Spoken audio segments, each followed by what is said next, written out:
हसनी नदवी ने मुसलमानों पर जोर दिया कि वो निकाह को सादा और आसान बनाएं। मौलाना राबे हसनी नदवी ने कहा कि मुसलमान बड़े बड़े होटलों और महंगे शादी खानों में निकाह की तकरीबात रखने से गुरेज करें। उन्होंने कहा कि मुरव्वजा जहेज, बारात और दीगर रसूम व रिवाज से खुद भी बचें और दूसरों को भी बचाएं। बीवियों के साथ अच्छा सलूक करें और इस्लामी तालीमात को अपनाकर कामयाबी और सुरखरुई हासिल करें।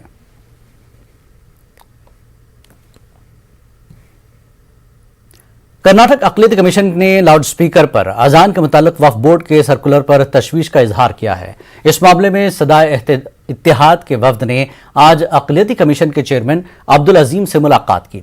सदाए इत्तेहाद के सरपरस्त मुजाहिद अली बाबा ने कहा कि वक्फ बोर्ड के सर्कुलर की वजह से बीजेपी और संघ परिवार के लीडर मुतनाज़ा बयान दे रहे हैं, एक तबके को निशाना बनाने की कोशिश कर रहे हैं। अब्दुल अजीम ने कहा कि हुकूमत की जानिब से कोई हिदायत नहीं दी गई थी। उन्होंने कहा कि सिर्फ वक्फ बोर्ड के सीईओ ही नहीं, वक्फ बोर्ड के तमाम अरकान इस सर्कुलर के लिए जिम्मेदार हैं।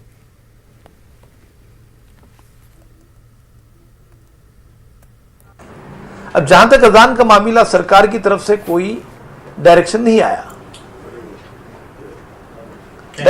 सरकार की तरफ से।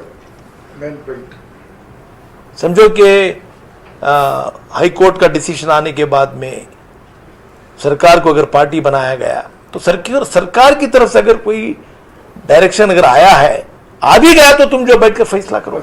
और मुझे गुजारिश करें कि ऐसी हरकत आइंदा ना हो। मैं इसके लिए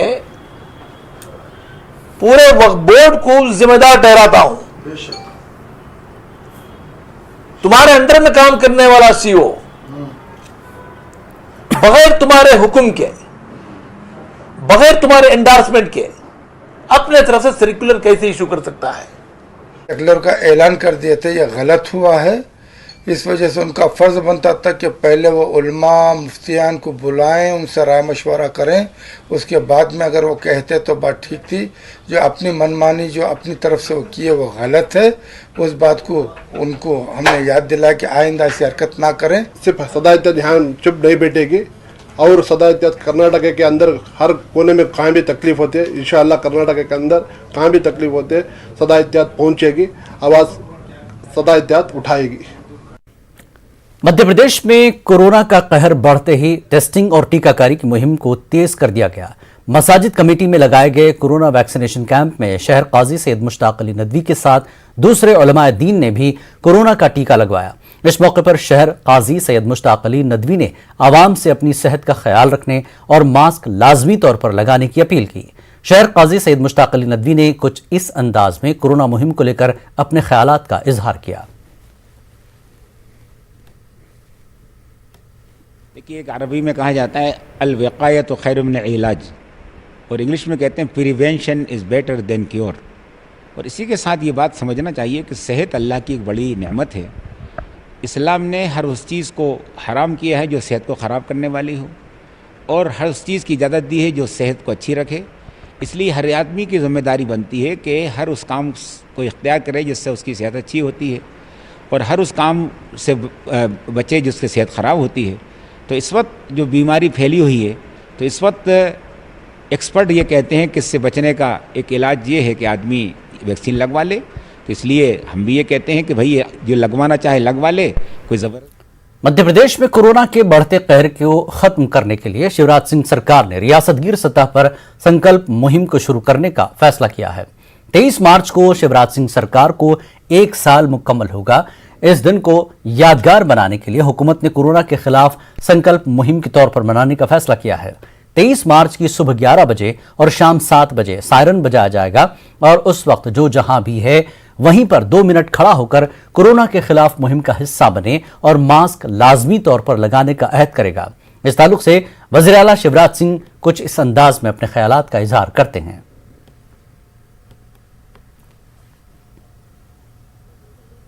संकल्प का एक अभियान भी शुरू करेंगे। 23 मार्च के दिन सवेरे 11 बजे पूरे मध्य प्रदेश में सभी शहरों में, प्रदेश भर में सायरन बजेगा और जो जहां रहेगा 2 मिनट वहीं खड़े रह के वो मास्क लगाने का संकल्प लेगा, सोशल डिस्टेंसिंग बनाने का संकल्प लेगा और 2 मिनट के बाद मैं दुकानदारों से अपील करूंगा कि जिनने अपनी दुकान के सामने ग्राहकों को खड़े रहने के लिए गोले नहीं बनाए, वो सोशल डिस्टेंसिंग का पालन करने के लिए अपने दुकान के सामने गोले बनाएं। नांदेड़ में कोरोना मुतासरीन की तादाद में दिन ब दिन तेजी से इजाफा होता जा रहा है। पिछले चंद दिनों से ये रोजाना 1000 के करीब नए मरीजों का इजाफा हो रहा है। इसके अलावा कोरोना की वजह से हलाक होने वाले अफराद की तादाद भी बढ़ती जा रही है। हालात की संगीनी को देखते हुए जिला कलेक्टर और म्युनिसिपल कमिश्नर सड़कों पर आए और उन्होंने लोगों को मास्क और सैनिटाइजर के इस्तेमाल और समाजी दूरी का ख्याल रखने के बारे में समझाया। साथ ही लापरवाही करने वालों के खिलाफ जुर्माना आयद किया।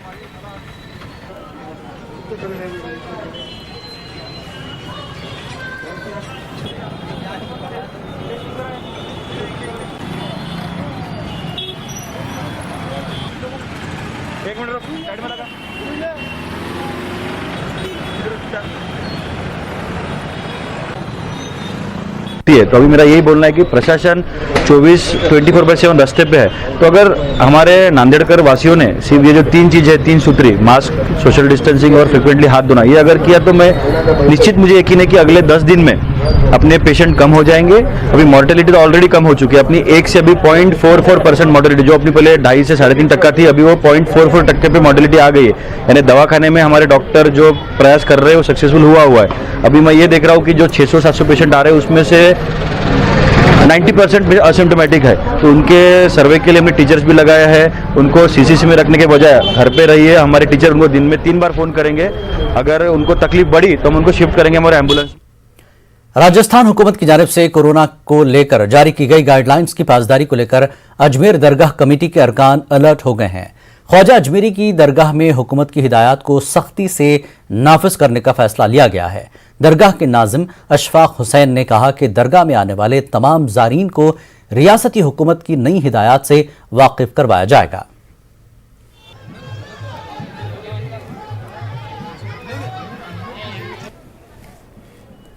मार्च 2020 से जब से कोरोना के लिए प्रोटोकॉल जारी किया गया है, समय समय पे इसमें नई गाइडलाइंस आती रहती हैं। कभी रिलैक्सेशन दे देते हैं, कभी पाबंदियां बढ़ा दी जाती हैं। उसी श्रेणी में हम इसको भी लेते हैं। अभी जिस तरह से कोरोना के नए केसेज आ रहे हैं उसमें थोड़ी सावधानियां ज़्यादा लेने की ज़रूरत है। तो दरगाह को हम रोज़ रात को सैनिटाइज करते हैं। हर गेट पे हमने सैनिटाइज़र लगा रखा है। लोगों से मास्क पहनने की बार बार अपील करते हैं। इसके साथ साथ हम मास्क रखते भी हैं। जिसके पास मास्क नहीं होता उसको मास्क हम दे भी दें। बीजेपी के इंतखाबी मंशूर को इंतखाबी वादा बताते हुए ऑल बंगाल इमाम एसोसिएशन ने मदारिस के ताल्लुक से तरक्की के वादे को हैरान कुन बताया। ऑल बंगाल इमाम एसोसिएशन ने कहा कि असम और उत्तर प्रदेश में जहां मदारिस को बंद करने की कोशिश की जा रही है, इन हालात में बंगाल में मदारिस की तरक्की का नारा हैरान कुन है। एसोसिएशन के चेयरमैन मोहम्मद याहिया ने मुतालबा किया कि बीजेपी मदारिस के ताल्लुक से अपनी पॉलिसी वाज़ेह करे।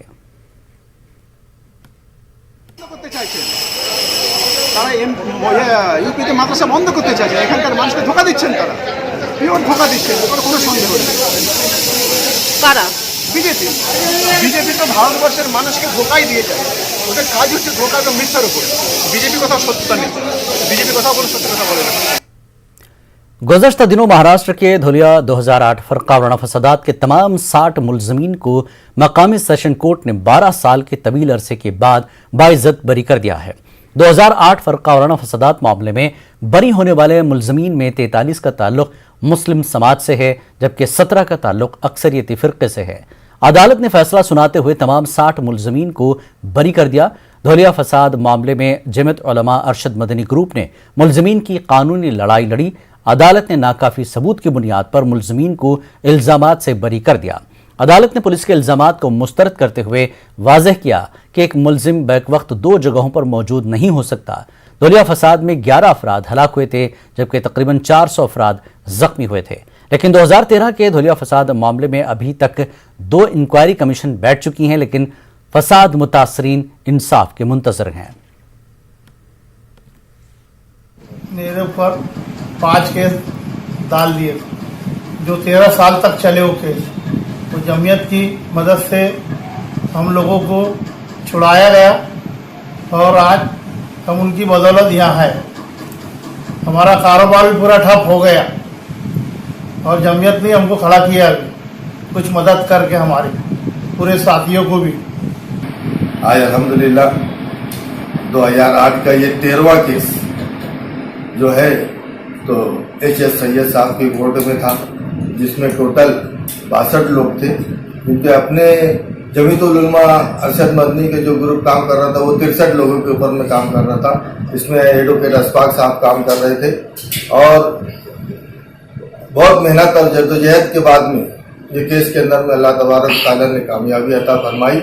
ये टोटल मिला करके आज तक 16 केस में से 13 केस के अंदर में से सभी केसों के अंदर में दुनिया के मुसलमानों को रिहाई नसीब हुई। इस केस के अंदर सरकार पक्ष की तरफ से अजय सनब सरकारी वकील थे और सैयद साहब का कोर्ट था। इसके अंदर 15 गवाह के लगभग कोर्ट के अंदर पेश हुए, जिनके गवाही से कोर्ट मुतमईन नहीं हुआ और इन गवाहों ने आरोपियों को पहचानने से इनकार कर दिया और जो घटना घटी थी उसके बारे में भी सही ढंग से बात नहीं रखी कोर्ट के सामने। तो सरकार पक्ष को उनकी बात कोर्ट में रखते हुए नहीं आई। इस बिना पर कोर्ट ने ये आरोपियों को निर्दोष किया। मुल्क में बढ़ती नफरत और हिंदू मुसलमानों की बातों के दरमियान दिल्ली के चांदी चौक में लोग मस्जिद का दौरा कर रहे हैं। दरअसल मस्जिद शाही बाग वाली कमेटी के जरिए विजिट माई मस्जिद नाम से नई पहल शुरू की गई है।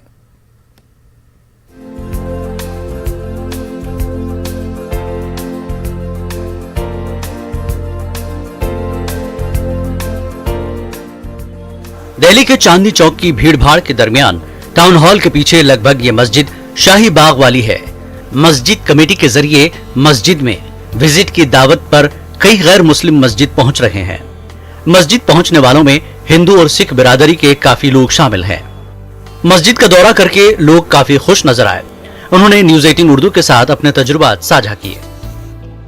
यहाँ आके में बहुत अच्छा लगा है, बहुत बढ़िया लगा है, क्योंकि सब धर्म एक ही है, अलग कोई नहीं है। बस ये तो इंसान ने बना रखा अपना अपना हिसाब कि कोई मुस्लिम है, कोई हिंदू है, कोई वो है, ईसाई है, ऐसे कोई बात नहीं है, सब एक है धर्म। मैंने यहाँ से निकल रहा था, बहुत अच्छा लगा मुझे, इसलिए उन्होंने कहा कि सर अंदर आके देखो। मैं अंदर आया, मुझे भी बहुत बढ़िया लगा, बहुत अच्छा लगा। चांदनी चौक से ही हूँ, कपड़े का व्यापारी हूँ। आ रहे थे, भाई साहब ने रोका, बोला आओ। ऐसे मैं हर महीने अजमेर शरीफ जाता हूँ। मेरे प्रति जो पहले भाव था वो आज भी है। मैंने कभी न हिंदू में फ़र्क समझा, ना मुस्लिम में समझा, ना ईसाई में समझा। सृष्टि एक ही है, तो अच्छा लगा यहाँ आके। हिंदू मुसलमान का एकता होनी चाहिए सबके अंदर, भाई भाई बनकर रहना चाहिए सबको। मस्जिद को लेकर पहले क्या सोचती है? सोच तो पहले हमारे लिए भगवान का द्वार है, ये भी वो भी मंदिर भी भगवान का द्वार है, ये भी द्वार है भगवान का। हम तो समझेंगे भगवान ही समझते हैं। मस्जिद विजिट के लिए सुबह 10 बजे से शाम 5 बजे तक का वक्त रखा गया है। मस्जिद का मुआयना करने वालों में कुरान मजीद का अंग्रेजी और हिंदी तराजिम वाले नुस्खे पेश किए गए। इस पहल से जुड़े परवेज अख्तर का कहना है कि दरअसल ये पहल लोगों के दरमियान गलत फहमियों को दूर करने और लोगों को करीब लाने के मकसद से शुरू की गई है। हाँ, ये पहल नहीं है, इससे पहले भी हम लोग कर चुके हैं। पार्लियामेंट के सामने एक मस्जिद है जो नई दिल्ली की जामा मस्जिद कहलाती है, पार्लियामेंट के ठीक सामने, जहाँ राष्ट्रपति फ़खरुद्दीन का मज़ार भी है। तो वहाँ पर हमने 3 दिन कंटिन्यू किया था, फ्राइडे सैटरडे संडे। 2 साल पहले ईद के मौके पर शुरू किया था, तो ईद के साथ ही उसको जोड़ लिया था। तो बहुत अच्छा रहा था, वहाँ भी अच्छे लोगों ने विज़िट किया था, वहाँ पर सब पढ़े लिखे लोग आते। इसके पीछे यही सोच है कि एक तो समाज में गलतफहमियाँ हैं, मिसकंसेप्शन है कि मस्जिद में पता नहीं क्या क्या होता है, आतंकवाद सिखाया जाता है, टेररिज्म सिखाया जाता है, तलवारें टंगी रहती हैं। जितने लोग जितनी ज़बान उतनी बात, किसी ने कहा बंदूक रखी रहती हैं। तो यहाँ यही खोल कर दिखाया गया है कि देखो यहाँ पर जो है कुछ भी नहीं है, यहाँ पर सिर्फ इबादत के लिए मस्जिद को अल्लाह का घर कहा जाता है। तो ये भी एक मिसकंसेप्शन है। चांदनी चौक की भीड़ और कमर्शियल इलाका होने की वजह से लोग बड़ी तादाद में मस्जिद का दौरा करने के लिए तो नहीं पहुंचे, लेकिन जो लोग मस्जिद पहुंचे उनके लिए ये शानदार तजुर्बा रहा। मस्जिद, मदरसा, मुसलमान, कुरान, इस्लाम को लेकर बहुत सारी गलतफहमियां हैं। यही वजह है कि विज़िट माई मस्जिद जैसा कैंपेन शुरू किया गया है। उम्मीद की जानी चाहिए बहुत सारी गलतफहमियाँ इस प्रोग्राम से दूर होंगी। कैमरामैन अकित जैन के साथ खुर्रम शहजाद, न्यूज़ 18 दिल्ली। हजरत ख्वाजा बंदे नवाज रहमतुल्लाह अलैह की इस्लाह मुआशरा खिदमात पर मौलाना आज़ाद नेशनल उर्दू यूनिवर्सिटी में 2 रोज़ा वेबिनार कौमी कॉन्फ्रेंस का इनकाद अमल में आया।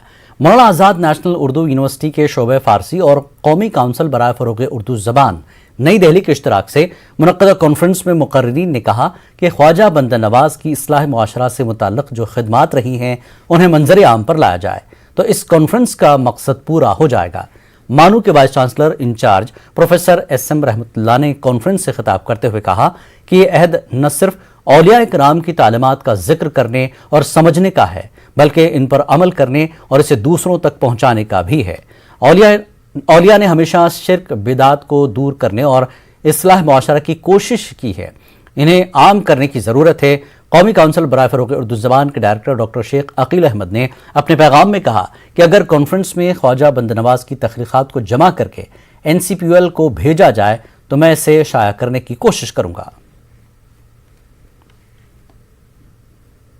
मैं ये कहना चाहता हूँ कि ये जो हस्तियाँ हैं, इनके जो कारहाय नुमायाँ हैं, ये वक्त ना सिर्फ उनकी तालीमात का जिक्र करने और उनको समझने का है बल्कि उनको दूसरों तक पहुंचाने और उन पर अमल करने का भी है।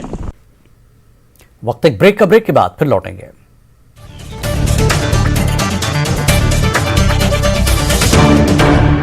खास बात इंडिया में एक बार फिर आपका खैर मकदम है। मुताले की शौकीन एक तालिबा की काविश कुछ यूं रंग लाई कि औरंगाबाद शहर में बच्चों की लाइब्रेरियों का अब जाल बिछता जा रहा है। जी हां, स्कूली तालिबा मरियम मिर्जा के घर से शुरू हुई ये तहरीक अब हर बस्ती की रौनक में इजाफा कर रही है और बच्चों में मुताले का शौक परवान चढ़ रहा है। वो कैसे, देखिए रिपोर्ट। हमारी मोहल्ला library doctor APJ Abdul Kalam ने जिसके तहत हम बच्चों में मुताले का ज़ौक़ पैदा करेंगे। मेरी उम्मीद है कि बच्चे ऐसी किताबें लें और पढ़ें। लॉकडाउन के दौरान मोहल्ले के बच्चों और सहेलियों को मुताले की तरफ रागिब करने वाले इस स्कूली तालिबा की काविश अब एक मिशन में तब्दील हो चुकी है। जनवरी के महीने में मरियम मिर्जा की लाइब्रेरी का इफ्तिताह हुआ। इसके बाद बच्चों की लाइब्रेरी के क़याम का एक सिलसिला चल पड़ा। पिछले 2 महीनों में शहर के मुख्तलिफ बस्तियों में अब तक 8 से ज़ायद बच्चों की लाइब्रेरियां कायम हो चुकी हैं। बच्चों को अपने अजदाद के कारनामों से वाकिफ करवाने के लिए इन लाइब्रेरियों को कौमी कायदीन और समाजी जहदकारों के नाम से मंसूब किया जा रहा है। नवी लाइब्रेरी को मोहसिन औरंगाबाद जुल्फ़िकार हुसैन के नाम से मौसूम किया गया है। साल भर में 100 से ज़ायद बच्चों की लाइब्रेरियां कायम करने का अज़्म है। आज हिलाल कॉलोनी में मोहसिन औरंगाबाद मरहूम जुल्फ़िकार हुसैन के नाम से एक लाइब्रेरी का क़याम अमल में आया। मैं मौलाना मिर्ज़ा अब्दुल क़य्यूम साहब से ज़्यादा उनकी बेटी को मुबारकबाद देता हूँ, मरियम को, जिसने इस काम के शुरुआत करने का बेड़ा उठाया था और आज एक नवी लाइब्रेरी शुरू हो रही है। लाइब्रेरी तो है लेकिन बच्चों की लाइब्रेरी कहीं नहीं है, तो एक नया कंसेप्ट दिया जा रहा है क्रिएटिव एतबार से। मरियम मिर्जा के तहत मरियम ने कहा था तुम मुझे 5,000 दो, मैं तुम्हें एक लाइब्रेरी दूंगी। उसने 9 लाइब्रेरी अल्हम्दुलिल्लाह कायम करने में बहुत बड़ी कोशिश कामयाब हुई है। इस पर फेम का भी हाथ है। हमारा टारगेट ये है, उसने मिशन तय किया है कि मैं अपने औरंगाबाद शहर में 50 लाइब्रेरियाँ साल भर में कायम करूँ। अल्हम्दुलिल्लाह हमने 2 महीने से कम अरसे में नवी लाइब्रेरी का इफ्तिताह किया है। इंटरनेट और जदीद टेक्नोलॉजी के इस दौर में बच्चों को किताबों की तरफ रागिब करना कोई आसान काम नहीं, लेकिन कम से कम एक साजगार माहौल तो फराहम किया ही जा सकता है। अपनी नौयत के एतबार से यह मुहिम बहुत बड़ी नहीं है, लेकिन इसके दूररस नताइज से इनकार नहीं किया जा सकता। न्यूज़ 18 उर्दू के लिए औरंगाबाद से अजहरुद्दीन की रिपोर्ट। मुंबई से मुत्तसिल थाने के मुस्लिम अक्सरियती इलाके जिलानीवाड़ी में म्यूनिसिपल कॉरपोरेशन की जानब से 110 मकानात मुनहदिम किए गए थे। मकान मालिकान को मुतबादिल जगह पर मकान देने का वादा किया गया था, लेकिन 13 साल गुजरने के बाद मकीनों को जगह फराहम नहीं की गई, जिस पर मकीनों ने थाने म्यूनिसिपल कॉरपोरेशन का घेराव किया। हाल ही में थाने महानगर पालिका ने अन्य योजना के अंतर्गत 606 लोगों को घर देके एक झूठा वादा किया कि थाने महानगर पालिका देश की पहली थाने महानगर पालिका है। आज 40 साल से भी ज़्यादा जिलानीवाड़ी के 110 घर के परिवार वहाँ रहते थे। थाने महानगर पालिका को लाइट बिल टैक्स देने के बाद भी किसी भी तरीके से अपना गुजारा कर लेते थे, लेकिन सन 2007 में कोर्ट को गुमराह किया गया। अब वही थाने महानगर पालिका ने रातों रात इन लोगों को घर से बेघर कर दिया गया था। कोर्ट का आदेश था, लेकिन कोर्ट को गुमराह किया गया था। लेकिन आज 13 साल से वही थाने महानगर पालिका ने उनको कोई भी सुविधा नहीं दी गई। आज 13 साल से वो दर पर भटक रहे हैं। कर्नाटक के रायचूर में असरनो तामीर करदा वक्फ multi speciality maternity and childrens charitable अस्पताल का इफ्तिताह अमल में आया। इस मौके पर मेहमानों ने खुसूसी की हैसियत से महकमे पंचायत राज के इंजीनियरिंग डिवीजन के chief engineer Ejaz Ahmad, state Waqf board के additional CEO doctor Majuddin Khan, महकमे अक़लियती बहबूद के डायरेक्टर मोहम्मद महबूब के अलावा दीगर मुअज़्ज़िज़ शख्सियतों ने शिरकत की। बाद में स्टेट वक्फ बोर्ड के CEO मोहम्मद यूसुफ ने मीडिया से बात करते हुए कहा कि वक्फ चैरिटेबल अस्पताल में कम कीमत में बिला लिहाज मजहब व मिल्लत लोगों का इलाज किया जाएगा। ये कौम के लिए, मिल्लत के लिए और दूसरा कौम के लिए, irrespective of the community in the society, जात पात कोई भी मसला है नहीं आता। पूरे जात के, पूरे कम्युनिटी के, पूरे सेक्शंस के लोग को अच्छे से अच्छा ये सर्विस देगी, ये उम्मीद है हमना। इसीलिए मैं जैसा मैं बताया वैसा आज भी और आपके ज़रिए भी मैं अपील करता हूँ, मीडिया के ज़रिए भी अपील करता हूँ कि लोग इसका फ़ायदा उठाओ और इस हॉस्पिटल के आगाज़ी के लिए कोऑपरेट। राजस्थान के अलवर समेत मेवात इलाके में अक़लियती तबके से ताल्लुक़ रखने वाले बच्चों में तालीम का फुक़दान है। बच्चों और नौजवानों को तालीम की तरफ राग़िब करने के लिए अलवर के सरकर्दा अफराद ने मीटिंग का इनेकाद किया। मीटिंग में उलमा कराम के अलावा तालीमी शोबे में सरगर्म अफराद शामिल हुए। मीटिंग में इस बात पर तबादला ख्याल किया गया कि मुत्तहिद होकर नौजवानों को तालीम के जेवर से आरास्ता किया जाए ताकि वो समाज दुश्मन सरगर्मियों से दूर रहें। इस बात पर भी जोर दिया गया कि चंद लोगों की हरकतों की वजह से पूरे समाज की बदनामी होती है, इसलिए नौजवानों की इस्लाह की जाए। वहीं जहेज की लानत को खत्म करने पर भी जोर दिया गया। इस ज़िमन में मुहिम चलाने का फैसला किया गया। चाहते हैं कि इस प्रोग्राम के जरिए से एक ऐसा मैसेज दिया जाए कि उस मैसेज के जरिए से पूरे कौम के अंदर, पूरे इलाके के अंदर बगैर किसी तफरीक मजहब मिल्लत के, यानी तमाम बिरादरियों के लोग कोई ऐसा लाइहा अमल तय करें, कोई ऐसी तजवीज़ पास करें कि ये चीज़ काबू में आ सके। हमारी जो ये महापंचायत की जो पहल है, हमारा सबसे पहले जो समाज के अंदर बुराइयां फैल रही हैं और जिनसे हमारे दूसरे भाइयों से भी चोरी है, डकैती है, ओलेक्स है या दहेज है, इन्हीं से भी बुराइयों को लेकर हमने इसका आयोजन किया है। और आज हमारी शुरुआत है, इसमें हमारे उलेमा भी और जो कौम के चौधरी हैं या मतलब एक पंच सरपंच सभी लोग मिलकर काम करेंगे। महापंचायत की शुरुआत बहुत अच्छी शुरुआत है और महापंचायत का ये जो बहुत अच्छे अंदाज में उलेमा, चौधरी हज़ार और 36 बिरादरी के लोग इसमें मिलकर गांव-गांव, डोर टू डोर ब्याह, शादी, जुआ, शराब, सट्टा, टटलू, ओलेक्स और जो भी मुल्क गिर पर जो बात है मतलब बदनुमानी या मजहब में तौर पे जो भेदभाव या भिवंडी के शेलार गांव के एक जंगल में बकरियां चराने गई शिशिला देगे नामी खातून की लाश मिली। शाम को घर वापस न लौटने पर अहले खाना ने खातून को तलाश किया। दौरान तलाशी मकामी जंगल में खातून की लाश मिली। अहले खाना ने पुलिस को इतला दी। इब्तिदाई तफ्तीश में पुलिस ने बताया कि खातून का गला दबाकर कत्ल किया गया है। पुलिस अहले खाना व दीगर अफराद से पूछताछ कर रही है।